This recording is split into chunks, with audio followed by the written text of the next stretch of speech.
आरक्षणाचे जनक छत्रपती शाहू महाराज यांची 150वी जयंती आज आहे। त्यानिमित्त सर्व भारतीयांना मी हार्दिक शुभेच्छा देते। वंचित बहुजन आघाडीच्या वतीने महाराष्ट्रामध्ये सर्व जिल्ह्यामध्ये आज जोरदार मोठ्या प्रमाणावरती ही जयंती साजरी होत आहे। ठिकठिकाणी चर्चा,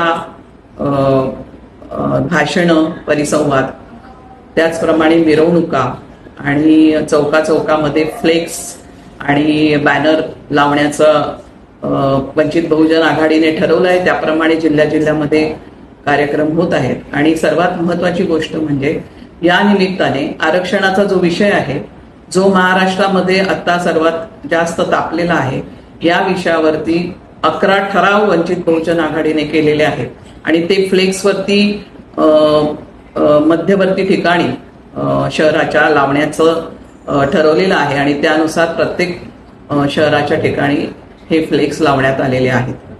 हे 11 ठराव जे आहेत त्यात अनेक जे महत्त्वाचे आज महाराष्ट्राच्या राजकारणामध्ये किंवा देशाच्या राजकारणामध्ये प्रश्न आहेत, ज्याच्यामध्ये खाजगी क्षेत्रामध्ये आरक्षण लागू करणं किंवा ओबीसींची जी जातनिहाय जनगणनेची मागणी आहे, तर जातनिहाय जनगणना झाली पाहिजे। नंतर पदोन्नतीमध्ये देखील सर्व ओबीसी, एससी, एसटी सर्वांना आरक्षण मिळालं पाहिजे, असे अनेक ठराव याच्यामध्ये आहेत।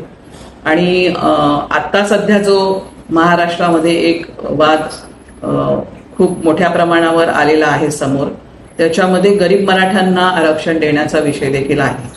वंचित बहुजन आघाडीने प्रथमपासून गरीब मराठा आरक्षण देण्याच्या भूमिकेला पाठिंबा दिलेला आहे आणि तो देत असताना असं म्हटलेलं आहे की हा जो कोटा आहे हा स्वतंत्र कोटा राहायला पाहिजे, ओबीसींचा कोटा स्वतंत्र राहायला पाहिजे आणि त्यांना ओबीसी कोट्यामधून मराठांना आरक्षण देता येणार नाही, ही भूमिका देखील आम्ही ठामपणाने घेतलेली आहे।